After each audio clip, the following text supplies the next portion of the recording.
அன்புள்ள விஜய் தொலைக்காட்சி நேயர்களே, உங்கள் அனைவருக்கும் என்னுடைய வணக்கங்கள் மற்றும் இதயபூர்வமான இனிய நல்வாழ்த்துக்கள்.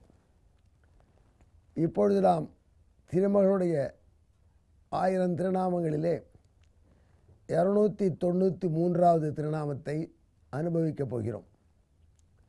சம்ஸ்கிருதத்திலே போகம் என்று ஒரு சொல் உண்டு. போகம் நமக்கு தெரியுமா, எல்லாரும் நல்ல போகம் அனுபவிக்கிறாங்க அப்படின்னு, என்ஜாய்மெண்ட் அப்படிங்கிற பொருளில் போகம் என்கிற சொல்லிற்கு உள்ள பல பொருள்களிலே ஒரு பொருள் போகம் என்பது பாம்பின் உடலுக்கு பெயர். பாம்பின் உடலையே போகம் என்று சொல்வார்கள். போகி போக சயனீய ஷாயினே என்று குலசேகர பெருமாள் எம்பெருமான் பாம்பினுடைய உடலிலே பள்ளி கொண்டிருப்பதை வர்ணிக்கிறார். போகம் என்கிற இந்த சொல் பாம்பின் உடலுக்கு மட்டும் ஏற்பட்ட ஒரு தனிச்சொல். அந்த பாம்பின் உடலிலே அமர்ந்திருப்பது யார் நமக்கு தெரியாதா? நாராயணன் தானே. எம்பெருமான் தான் ஆதிசேஷனில் உட்காண்டிருக்கான், ஆதிசேஷனில் பள்ளி கொண்டிருக்கான். சென்றால் குடையாம், இருந்தால் சிங்காசனமாம், நின்றால் மரவடியாம், நீள்களுள் என்றும் புனையாம் மணிவிளக்காம், பூம்பட்டாம் புல்குமணையாம் திருமார்கரவு என்று பொய்கை ஆழ்வாருடைய பாடல் பிரசித்தமான பாடல். இறைவன் நடக்கும் பொழுது குடையாக, இறைவன் திருவடியில் செருப்பாக இருக்கும், இறைவன் அமர விழைந்தால் சிம்மாசனமாக, இப்படி பல வகையாக பணிபுரிபவன் ஆதிசேஷன். ஆக ஆதிசேஷன் எம்பெருமானுக்கு இருக்கை படுக்கை என்றெல்லாம் இவ்வளோ விளக்கினோமே, ஆனால் உண்மையிலேயே ஆதிசேஷன் யாருக்கு இருக்கை யாருக்கு படுக்கை என்றால் லக்ஷ்மி தேவிக்குத்தான் இருக்கை படுக்கை. லக்ஷ்மி தேவியினுடைய மணவாளனாகினால எம்பெருமானுக்கு ஆதிசேஷனில் இடம் கிடைக்கிறது. ஏன்னா நீ உல்டாவா சொல்கிற, இறைவனுடைய மனைவி என்பதனால இறைவிக்கு இல்லை. ஆளவந்தார் என்கிற பெரிய முதலியார் இதை மிக தெளிவாக சொல்கிறார். காந்தஸ்தே புருஷோத்தமஹா பணிபதிகி ஷையா ஆசனம்.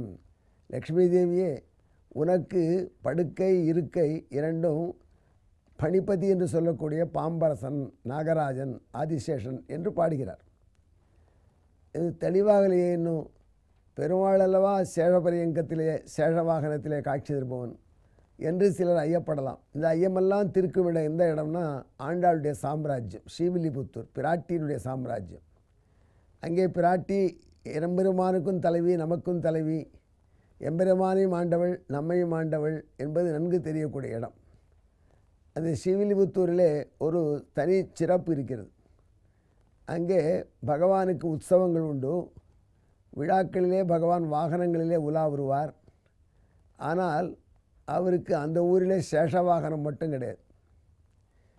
ஸ்ரீவில்லிபுத்தூரிலே பகவான் ஆண்டாளுடைய மணாளன் ரங்கமன்னார், ஆண்டாளுடைய ஆடிப்பூர உற்சவம் பெரிய உற்சவம்.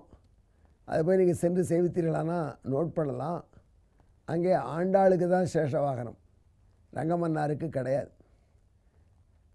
அது மட்டுமல்ல, அந்த ஊரில் எந்த காலத்திலையும் ஆண்டாள் தான் சேஷவாகனத்தில் எழுந்துள்ளார். சித்ரா பௌர்ணமி திருவிழா ரொம்ப பிரசித்தமான திருவிழா. அன்றும் ஆண்டாள் ஆதிசேஷனிலே சேஷவாகனத்திலே போகத்தில் எழுந்துள்ளாள். கூட உடன் ரங்கமன்னார் குதிரையிலே வருவார். இப்படி அந்த ஊரில் எந்த திருவிழா எடுத்தாலும் அதிலே ரங்கமன்னாருக்கு ரங்கநாதனுக்கு சேஷவாகனம் கிடையாது. ஏனென்றால் சேஷன் போகம் என்பது ஆண்டாளுக்கே ஏற்பட்ட இருக்கை. அவள் இடம் கொடுத்தால் இவருக்கு இடம் உண்டு போல இருக்கு. இதை கேட்டு ஒரு நண்பர் என்கிட்ட சொன்னார், ரொம்ப ஜாஸ்தி சொல்லாதீங்க, ஸ்ரீவில்லிபுத்தூரில் வடபெருங்கோயிலுடையான் என்று தொன்மையான திருத்தலத்து பெருமான் இருக்கிறார். வடபத்திர சாயி என்று ஆலிலையில் பள்ளி கொண்ட பெருமான் என்று சொல்கிற பெருமாள் இருக்கார். அவருக்கு சேஷவாகனம், அவருக்கு 10 நாள் திருவிழா நடக்கிறது. இப்போ ஆண்டாள் ரங்கமன்னார் திருவிழா மாதிரி அவ்வளோ விமர்சையாக மக்கள் கூடவில்லை என்றாலும்